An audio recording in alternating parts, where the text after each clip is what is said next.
ಎಲ್ಲರಿಗೂ ನಮಸ್ಕಾರ. ರಂಜನಿ ಮೆಮೋರಿಯಲ್ ಟ್ರಸ್ಟಿನ ವಿಷಯ ನಾನು ಹೊಸದಾಗಿ ಹೇಳಬೇಕಾಗಿಲ್ಲ. ನಮ್ಮ ರಂಜನಿ ಅತಿ ಎಳವೆಯಲ್ಲಿಯೇ ಅಸಾಧಾರಣವಾದ ವಿಷಯಗಳನ್ನು ನಮಗೆ ತೋರಿಸಿಕೊಟ್ಟು ನಮ್ಮನ್ನು ಬಿಟ್ಟು ಹೋಗಲು. And she also told us how to live life with art, beyond art and beyond body also. And in all our programs we have been talking about this particular aspect of Ranjani, and this particular forum is today given to me by my sir. Thank you, sir, for that.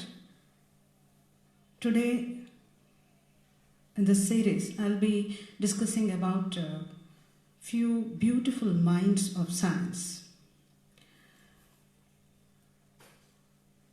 There is no pattern in selecting these 4 individuals. The only thing is the way they excelled in their life, irrespective of all the barriers put to them, just like Ranjani is with us.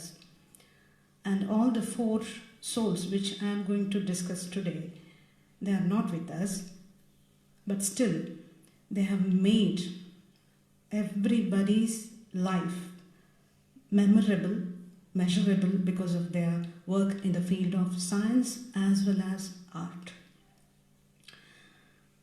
I have displayed a photo here. This is Nikola Tesla. This person is the first one with whom I am going to deal with. Nikola Tesla was an electrical engineer. Most of us, we do not know, but younger generation might have known about Nikola Tesla because of some of the BBC documentaries. Otherwise, elders, they do not know. Why we do not know him? That is only because of the egoistic nature of some of the scientists who belong to his contemporary time.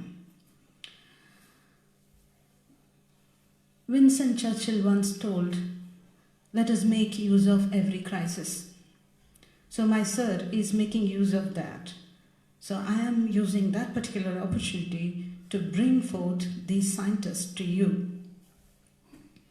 and how they were related to art, be it poetry, painting, or philosophy.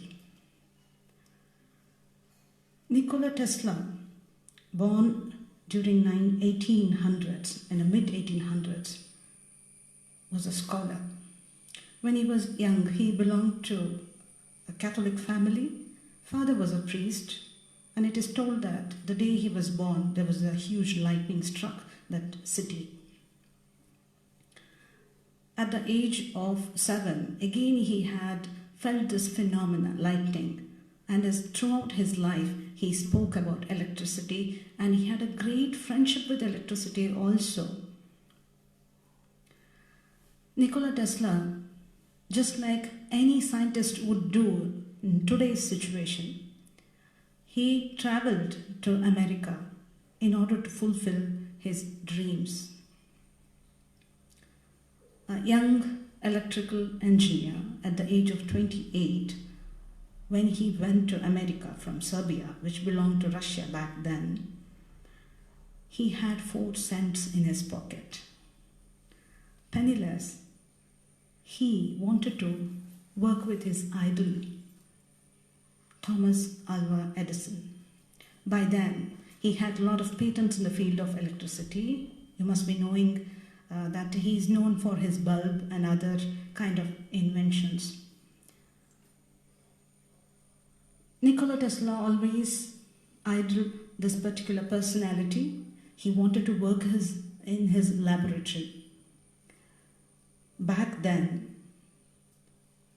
Edison's lab or industry, they were manufacturing direct current motors. Tesla goes there in order to become a chief engineer. But soon, Edison, he says, "You're just an immigrant. You're penniless. Work for me, prove your metal, talent, then I will look for it."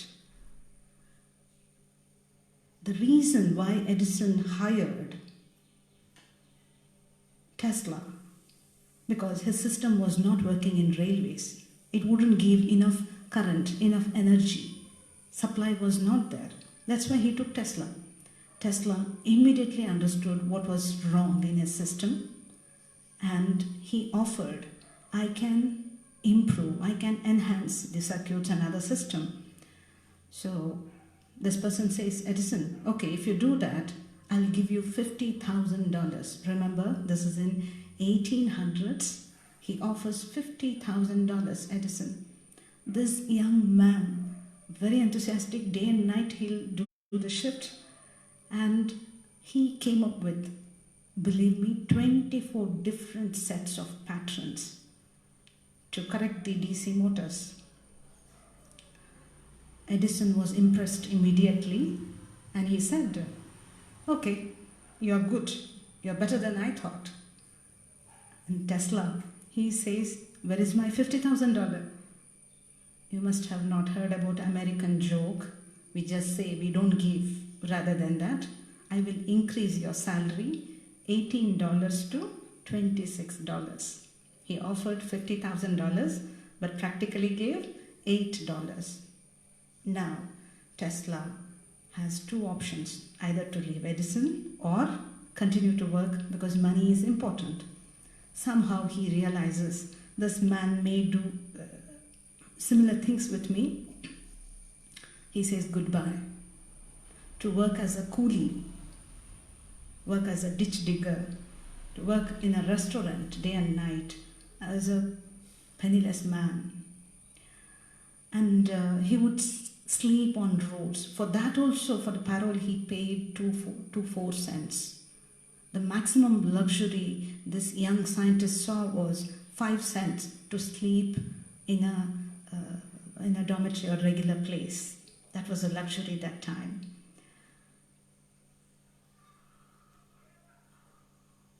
Tesla was very much arrogant because he knew he is capable of. He was angry, ditched. He thought that I should do something to bring my curiosity. At the same time, Tesla is working in his mind, thought experiments. He's building all the designs, engines in his mind, perfecting it in the mind. The only thing left is to test in the laboratory. That good his memory and designing skills. Meanwhile, one person, rich person called Westinghouse, he comes into contact with Tesla and he offers a job to him. Overnight, Tesla owns his own company called as Tesla Arc Company, which would give electricity to roads and lights. Penniless, sleeping on the road, ditch digger for $2, is now suddenly owner of a company. And he started producing his own type of motors. What was that? Back then very famous was direct current. Tesla comes with alternative current to meddle and play with frequencies. And what is the difference between DC and AC? I'm not going to the technical details, not required here. DC, if you want to send electricity from one point to another point, there is a limitations, 1 mile, 2 miles. You have to put a lot of centers to connect. Whereas with alternative current of Tesla, you can have one huge center in a city and you can supply power to entire city. This is the difference. And remember, today your house, my house, all of us houses are lit because of AC current, not DC current. Every house on this planet uses AC, but we do not know the inventor, Tesla. When AC was brought into picture, Westinghouse immediately understands the need of it and the prospects of it. He was offered $1 million for this project, and every horsepower gained from AC motors, he will be given $1 as a royalty. As Tesla is growing, Edison, can he keep quiet? You should remember, Edison is also industrialist. The only thing is he never had formal education. So he didn't know some of the formal education. He didn't know some of the aspects of the science and matters. The only thing he knew is to technology transfer. Give me the product I want to sell. Product, selling, only these two things. He is an inventor, industrialist. Louis Pasteur once he said, as far as the observation goes, chance will favor only the prepared mind. And some of the inventions, he didn't see it properly. That is the reason I think Edison didn't get the Nobel also, even though nominated in 1915, never got a Nobel with 1,093 patents to his pocket. Edison wouldn't sit quietly.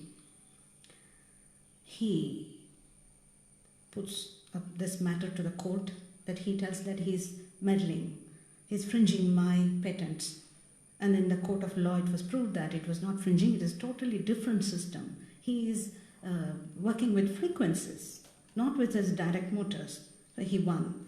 Now, Edison, still crooked mind, he instigates the government to use his AC current, AC system,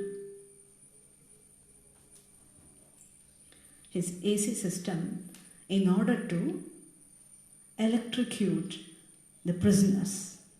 That is the first application of Tesla's AC system. Westinghouse as well as Tesla never wanted this. But what to do? It is being implemented. And soon Edison started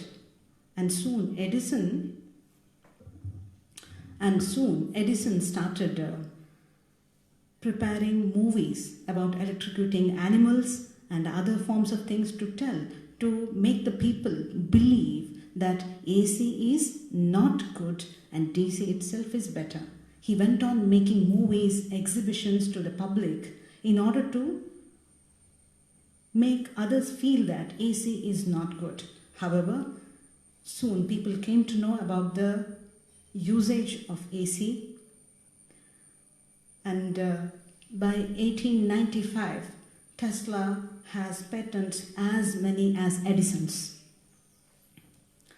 7 years he works with alternative frequency, resonance and other things to come up with better plan. And in 1895, looking into his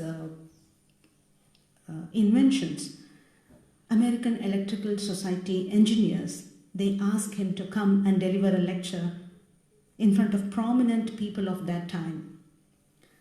He goes there well prepared because this opportunity has come to him, and he showcases as 100 millions of volts how it can pass through the body because of alternative current. He becomes an exhibitionist there. Tesla receives standing ovation from that time. All the electrical engineers, they stand up and they say, "We have not seen another person after Faraday. It is you." Faraday's chair was there in the American Electrical Society. They bring it and they tell, "You should sit on this. You deserve. No one has ever sat on that place, not even Edison." And he offers. Tesla is very happy. And as a culture, custom, they ask him to sip the whiskey from his bottle also, Faraday's. And Tesla is very happy. He knows what he has achieved. And when he returns back, his laboratory is set to fire. All his lifetime work is set to fire by none other than Thomas Alva Edison. He knew it was done by him, but this is the period when he went a little bit philosophical also. This is the period he encountered Swami Vivekananda. All the Vedantic scriptures, concepts, Akasha, Prana. Prana and Akasha was very much interesting to this fellow because as he was dealing with energy and other stuff, he thought that if modern science has to deal in next 100 years, it has to be with space. Everything is related to energy and space. By 6 months, this man is so good in memorizing and imitating things. All the works he gathers from his mind, he remodels, rebuilds as it is on the papers. And within 6 months, his lab is ready. At the same time, his friend Westinghouse, he is making sure that he will win new contract, which was not taken by Edison. Within 6 months, he is back to where he was. This is the spirit of Tesla. Edison continues to torture, poke at Tesla, but Tesla is doing wonderfully well. And he makes sure that the AC motors can be fixed to cars and it can be run for 150 kilometers per hour. When he conducted this experiment on the ground, you know what people did? They wrote that evil spirit has contacted Tesla, that is why he's doing. Look at our people. He stopped that experiment. He didn't want to meddle with it. Then comes radio waves. We all say, we teach, radio was Marconi. Marconi was a capitalist. He capitalized all the invention of Tesla rather than his own work. Only thing was, he was practical enough to bring it to the market. Otherwise, it is Tesla's work. When Marconi established his radio waves and other practical aspect of it, 5 years ago, actually, this person has delivered it, given it, but it was not of interest to him. The only aim of Tesla by now is to give free energy to all. And he started thinking about wireless. Radio was there, that is the aspect of wireless. We can do more than this. So when he looked into wireless aspect of it, he built small mechanical boats and other things which would run for miles using the remote, which every kid plays in our house today. US military has interest now. Military establishes that whatever this man does, whatever he says, whatever he produces, it is the property of the government. There are so many mystical aspects of that. I don't know whether I'll be able to cover it. People doubted. There are a group of sectors called as Mythbusters. They are also working on them. Let us not touch it because we do not know. These kind of minds, they are ahead of 100 years, 150 years. So we don't have enough knowledge to measure that intelligence.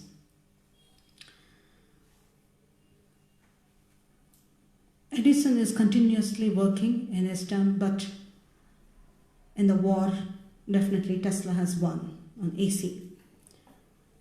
He starts predicting about artificial intelligence, uniformed information systems, space shuttles, free energy. Now JP Morgan comes into picture. Morgan tells, I will give you the money. Now suddenly all of them, they want to invest money on this mind just because they can reap tenfold extra, not in respect of this man. And the moment he comes to know that he wants to give free energy to all, Morgan literally takes back all the contract and he was left penniless again. Before this, Westinghouse was investing too much on AC motors. Everywhere AC motors are there. It is giving enough horsepowers, but Westinghouse, he went bankrupt. The only thing to say was he should stop giving money to Tesla. If it is counted, it is $12 million. Tesla, he tells, in my toughest time, you have helped me, how I can ditch you. So he literally tore down the contract. He said, don't give me money. You be there. And you need to fight against Edison. So even though today in the documents of Westinghouse's, we do not find this document just because he tore it down.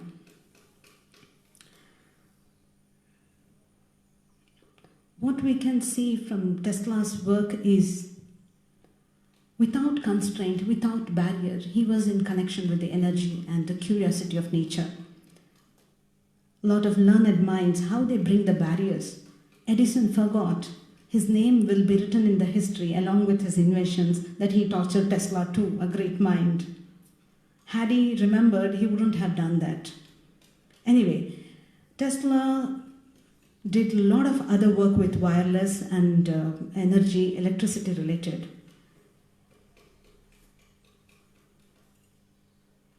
He couldn't explain it to others.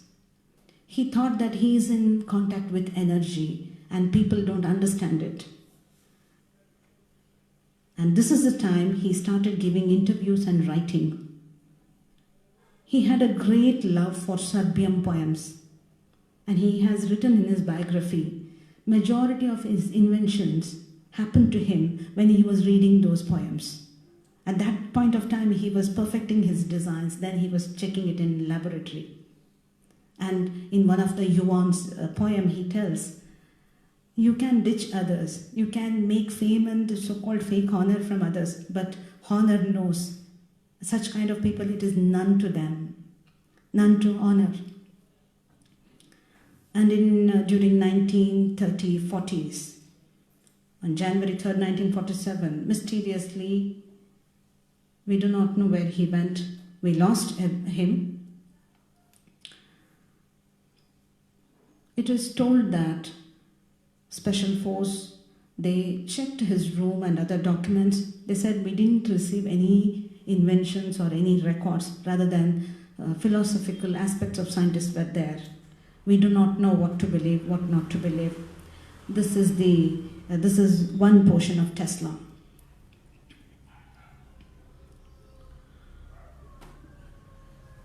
The second one I am going to talk about is Ramanujan, an Indian mathematician.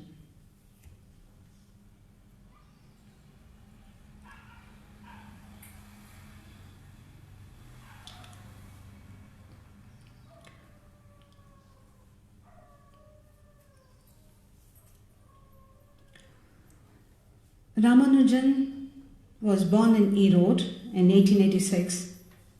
Because of poverty-stricken environment, he couldn't do much. He never had formal education also. And Ramanujan joined Madras port as a third-grade clerk. During this time, because of his mathematical curiosity, he started working a lot on numbers and other aspects.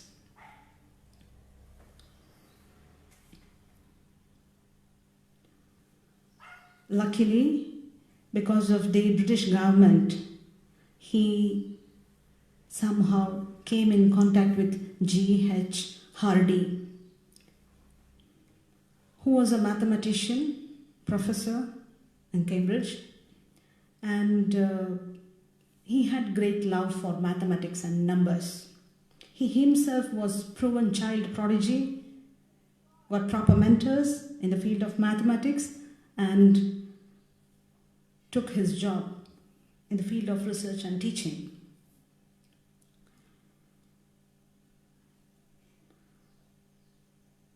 Ramanujan, because of his mentor, he wrote letters telling about his work descriptions to G.H. Hardy.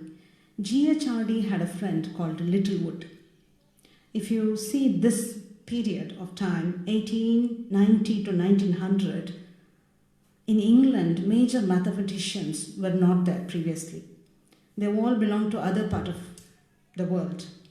And in this part of the country, G.H. Hardy and Littlewood, only these two were established mathematicians. And G.H. Hardy immediately makes an arrangement, I will not go into those details, to make sure that Ramanujan reaches London and he works with him. What they found out was Ramanujan had natural talent in narrating skills, or in the discovery, equations, everything. But what he lacked was orthodox traditional learning in mathematics. Or whatever part of the science, we need to prove it. Proofs are required. And unfortunately, Ramanujan, he didn't know how to prove it. G.H. Hardy tells him, we need more proofs. I understand what you tell, but in order to publish, we need proofs. And to give proofs, you need to have formal education.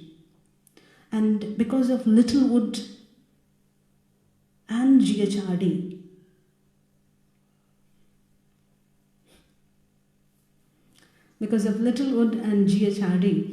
he could understand majority of the theories which is being taught in that time. In 1917, Ramanujan takes a BSc degree. 1917, but all his work is being done previous to that.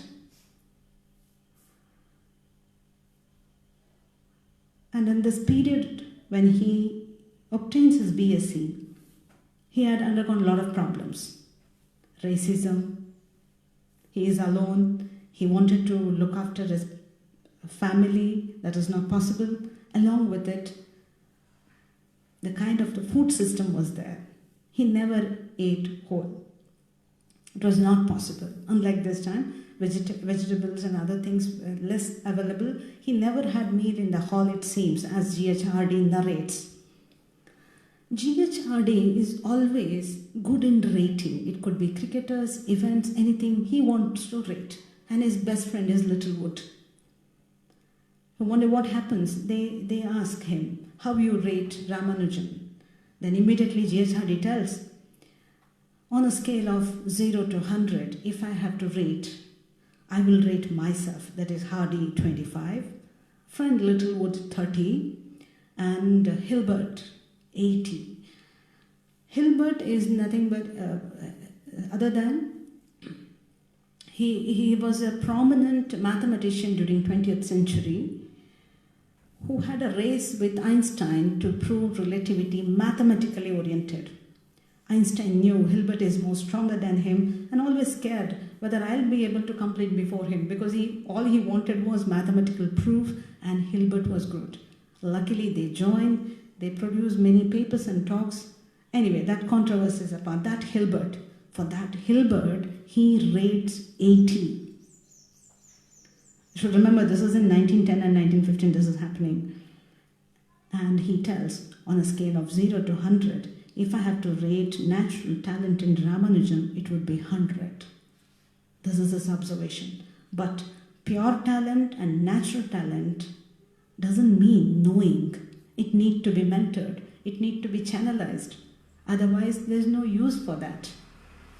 And you should see the Hardy's compassion in nurturing Ramanujan's skill and talent without hurting him.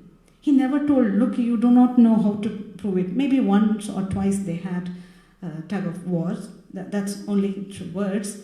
But he always made sure that he will not hurt Ramanujan's feelings. The natural talent had to be carved, had to be mentored so that he produces.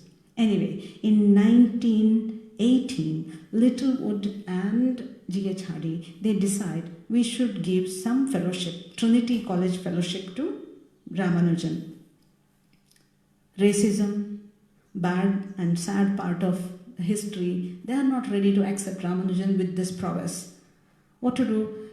But Littlewood and Hardy is clever as well. They apply for Fellowship of Royal Society. Same papers, same work, same kind of documents were produced in front of Royal Society of Chemistry as it was done to Trinity. Royal Society of Chemistry accepts it. In 1918, he becomes fellow, Royal Society fellow.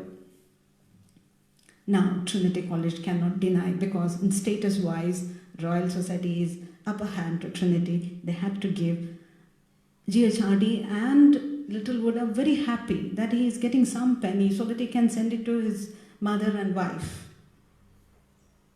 By now, Littlewood is convinced that every natural number are besties or best friends of Ramanujan.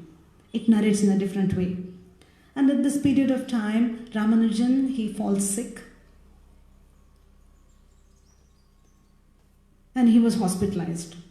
Somehow, by some means, GHRD comes to know that he is hospitalized. He goes there. Being a mathematician, loner all his life, apart from talking to numbers, he has never specified any animal. So this person, the moment he went into hospital and goes to hospital, he looks at Ramanujan. The first statement, the taxi's number was not impressive. They traveled. Ramanujan asks, what is that number? He says, 1729. It's a famous number, everybody must be knowing that. 1729. Ramanujan tells, hey Hardy, not like that, it's a very good number. How? Hardy asks. Ramanujan tells, it is the smallest number obtained when you give the sum of cubes. For example, 10 cube plus 9 cube or 12 cube plus 1 cube. 1729. Today, when we narrate, when we read it, it seems easy. For a person in a hospital, the person, his mentor comes 1729, immediately to tell that is the smallest number, comes out of the cube. It's brilliant. Only a person who lives next to number, who makes every note his breath, can talk like this.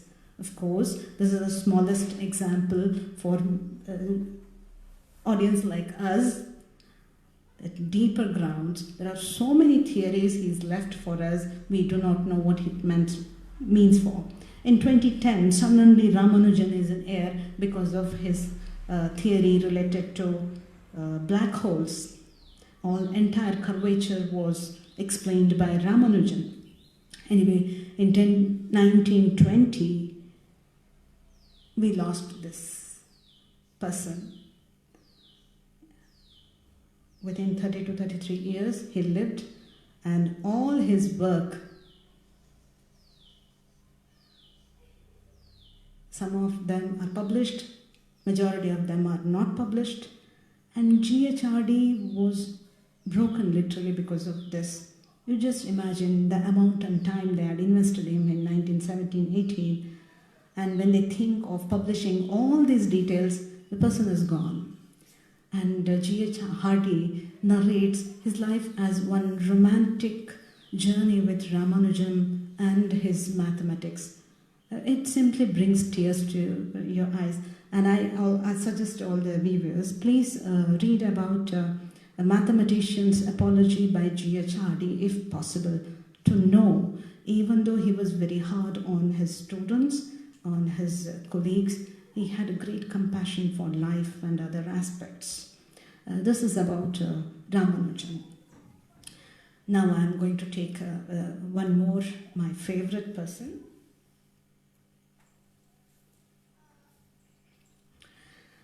She is Marie Curie, one of the prominent personalities in the history of chemistry as well as physics.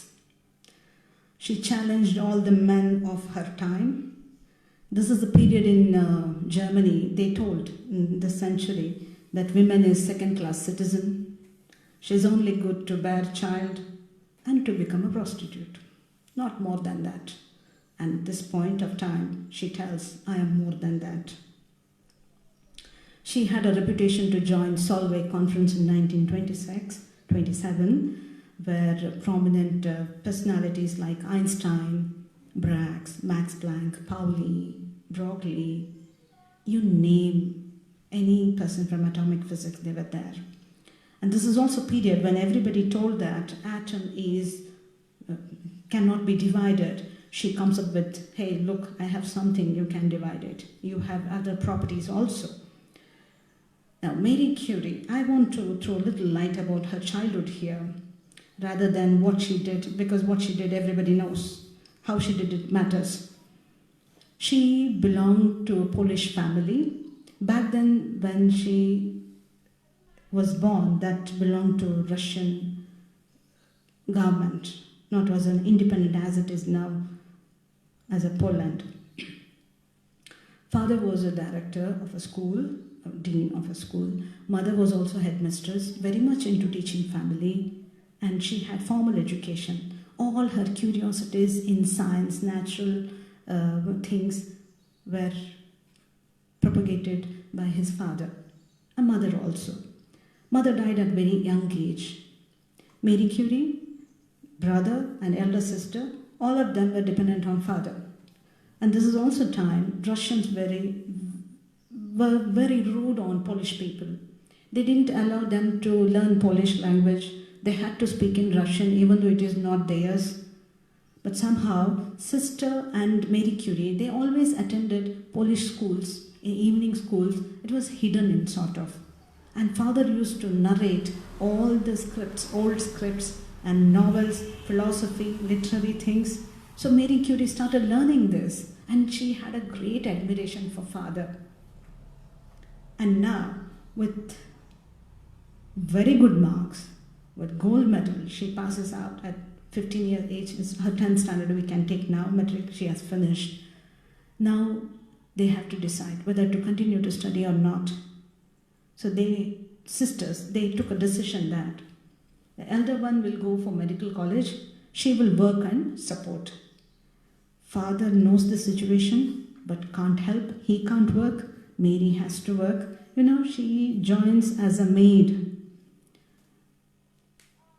She has to look after 2 small kids.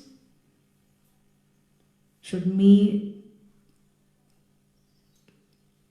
sweep, clean, utensils and other things. For how many years? 6 years. And this period of time, in her free time, she would write letters to father about mathematics and recent updates. All their letters is full of such correspondence, such theories, such descriptions. She would get 2 breads per day, 2 frocks per year, and 6 francs per year, annual salary. In the salary, she has to send it to sister, send it to her father, and look after herself and her interest. By 21 age, she is ready, and sister tells, look, I am a doctor now, you can continue your studies. She goes to her sister. Now she writes the entrance. She is the first woman to clear the entrance examination for the teaching position, and the first woman to join under a Nobel laureate as a doctoral student. This is the period where X-rays were known. They didn't know the other aspects of that. They didn't know what kind of rays were there. That's why it was named the X-rays. And she wanted to know more about it. And this lady, she wants to work in a small laboratory, and that was given by Pierre Curie. Later, he marries her. He gets a Nobel Award along with Marie Curie's work, her doctoral work. In 1903, I think, she gets a Nobel Award for that. But she is not totally happy because it was shared with many.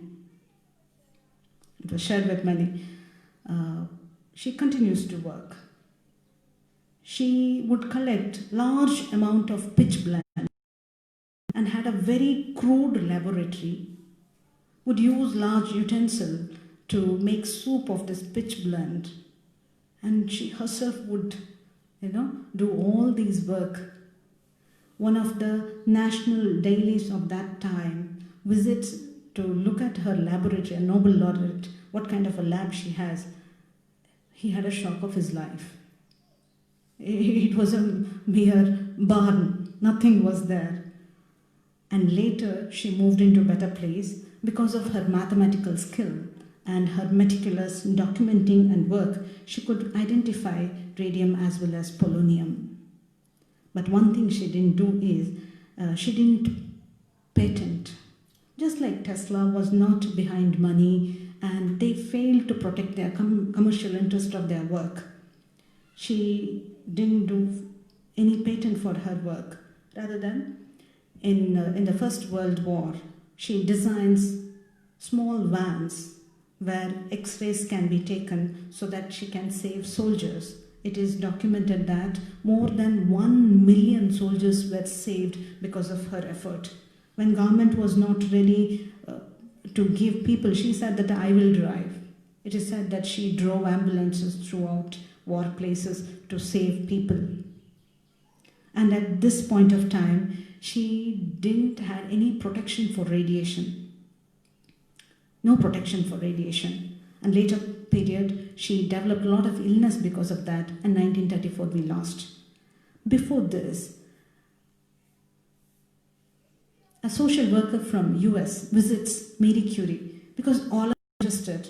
1906, 1913, I think, she received Nobel Award, double Nobel laureate in physics as well as chemistry. She wanted to see what kind of woman she is, what she does. You know, these kind of theories happens. And when she visits, she finds a very humble, simple personality who would love to work and teach her students. And when she asked in a conversation, what you want? She said, I need polonium. Even though I have identified, I have discovered that for further work, I don't have enough money. Then this person, social worker, she goes back to America. She asks some of the groups for funding. Like that, she gets thousands of dollars. And that was gifted by that time's president to Marie Curie to work. So this also happens. And in 1934, when we lost Marie Curie, she had given enough inventions, documents to the scientific world, and she lived nicely, unless Tesla. Now, she had 2 daughters, Irene and Eve. Irene, again, she became a chemist. She continued radioactivity. She got Nobel Award, and mother helped a lot. And her husband also got Nobel Award. So this is a family of 4. Another girl, she took journalist and she was a pianist, very good in music. And today, Marie Curie's granddaughter is taking care of Curie Institute, which is leading in medical research. She is 92 and she is also a nuclear physicist, and she selects people to get awarded. This is about Marie Curie. More than this I can't touch because of the time constraints to me. The last one I'm going to take is from my field. She is a well-known geneticist, started as a biochemist or biologist. I wouldn't say biochemist, biologist. Her name is Barbara McClintock. Unlike these 3, this girl was born in 1900s. By then, all these people have proven their prowess. Science has come forward in a different way, and women have started. Struggle is there, but it is lesser than Marie Curie, definitely. And this girl, she is interested in genetics. This is the period you should remember, sir. Beadle and other people, they didn't know about Neurospora crassa or other fungal elements to be used as model organism in the field of genetics. Barbara McClintock was offered different jobs because of her meticulousness and record keeping. She was really good at that. At very young age, by 37, 38, she becomes a professor in Cornell Institute, and she takes a lot of other projects. And Beadham asked her to come for Stanford University to work on cytology, genetics and cytology related work. She goes to Stanford, works only for 2 months. Beadle tells, in 2 months you have worked so much, you have cleaned the entire cytology lab, and all the years, if you look back, they have not done that much work. She establishes many species as a model organism. She counts the chromosomes. Karyotyping was back then done by this lady. And now she wants to do a lot of researches. Still it is prominent. Still it is significant. Barbara McClintock, She predicts about a unique phenomena in the chromosome that is called as jumping genes. We have a technical term called as transposons today, but back then it was known as jumping genes. If we have a chromosome, this jumping gene, without telling the neighbors, it would simply jump, creating massive changes in the external appearances. Remember, she used to work in plant genetics. At that time, just like we have staple food rice here, they had corn as a staple food. And usually the moment when we say good corn, it should be yellowish in color. If other than that, if you find red, deep purple, black, we wouldn't purchase that. A lot of farmers, they found that in their cornfield. Most of the time, these kind of crops, they're spoiling their economy. They thought that they have some diseases. Barbara McClintock says it is not the disease, only the coloring disruption is happening. When the jumping elements move, the color is stored back, otherwise it is removed. When she presented this in a male-dominated society, they made sure that she was inserted and walks down without proving herself. Kudos to those scientists. Barbara McClintock was very clear what she was doing. If you are not listening, it's okay, but I'll continue my work. And after 40 years, the jumping genes or transposable elements was proven in yeast, bacteria, you name the organism, they had all the list. And now they are thinking back, Jacob and other people, when they found out lacoperon, they knew that this lady is helping. Because if we have one gene, one enzyme concept, the stepping stone for this was Barbara McClintock's work. And when she was almost 82 years old, people come to know, around 40 years ago she has told, transposable elements, jumping genes, it is a molecular phenomena. We couldn't understand because we had less documents and lesser understanding of that. Let us give Nobel to her. And it was told, she was on her morning walk, and when the call came, it would simply disturb. She never took that call. And later students ran to her and they said that, ma'am, you have got a Nobel award. Then all the, press and other people, they were flocculating her. She was not interested. She still said, she was humble. By the way, they reported she's the only lady to get the award at 82. Actually, she was given later, 40 years later. For 40 years, nobody really understood. That is because of lack of their understanding. Serendipity is kind of a thing which always overrules. If you see the life of Tesla, Ramanujan, Barbara McClintock, or Marie Curie, what is prominent is how society tortures beautiful minds. They are not humble. Some time ago, Einstein says, the scientist is not because of mere intelligence, it is because of character. Now at this point of time in my life, I understand what character means, really. One has to nurture, one has to understand the other mind, its scope, its beauty. Otherwise, it's of no use, because these kind of the aspect of science, it has to be exhibited. Luckily, Tesla got Westinghouse, Morgan. To be frank, he had great interest in literature and poetry. Mark Twain was his friend. All his bizarre experiments, Mark Twain was an experimental animal. Mark Twain, I need not say, is a literature person. And Kipling used to say his poems Dejao would play piano for him. So he had a lot of these parties, and because of his art and other philosophical speculations, he could win over all the wrong things. Marie Curie, of course, for her love for Polish literature as well as for science. And Ramanujan, I need not say, he was into numbers, and he was an Orthodox Brahmin also. He did all the things somehow, I think, purgating their fear or emotions and wrong things through art. They selected this.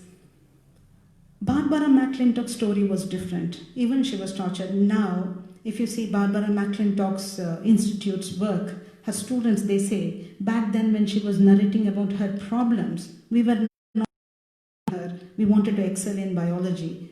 But now we understand what we missed. I would have spoken more to McClintock. At the age of 1992, she expired. We don't have this lady also.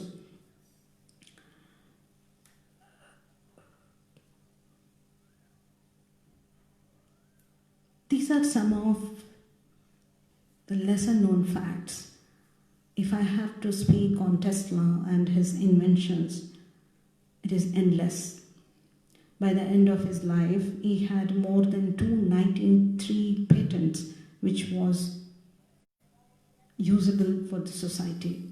But at the same time, there are so many inventions which is not available, for example, rainbow projects and other things. And one of the experiments, very important experiment, when I look all four, still is brilliant from Tesla's point of view. Once he thought that wireless energy or that communication is more important for the modern society. He had built this huge tower, Tesla's coil, they call it as huge tower, which can send artificial lightning to the atmosphere. Because this is also a period where the conducive environment or the thin air was very much famous. So he was able to send artificial lightning for more than 100 feet, lighting entire city. His aim was to look whether he can light the lamp using the ground as a medium. He simply placed more than 200 bulbs on the ground, and he wanted lightning to happen. He just sent back artificial lightning, and for his curiosity, all the bulbs were lit. And by the time he's enjoying this, the transporters, the system of local city, it was not withstanding so much of energy, burnt out, everything. But he had proven himself. And the second thing what he spoke is about frequency, frequency, and frequency. He said that every object has stationary resonance frequency. If you set that frequency, we can break that. And it is said that near Brooklyn, he conducted these kind of experiments. When the mechanical oscillator ran in overspeed, he was about to break the Brooklyn Bridge, it seems. And the people could see the crack on the road. He only realized when police came to him, he said, "You are breaking other bridges and houses, so please stop your oscillator." He had to literally take the chair and break it. What I want to say is he also said that, I think Earth might be having some frequency. If we said that, we can break the Earth also. So there, how much practicality is there, let us not think, but the brilliancy. So the barriers should not be set. Without any constraints, without barrier, when the mind works, these kinds of things happen around us. If you are elder one, narrate and support and nourish the young talent. If you are younger, then you approach them and assist them. This is what I have to say. Finally, as Tesla said, everything is cosmically, we all are connected. So let us remember, what goes around comes around. And with these things, with a small time, I don't know whether I have done justification, whatever I could I have told. And I've finished my narration here. Namaste.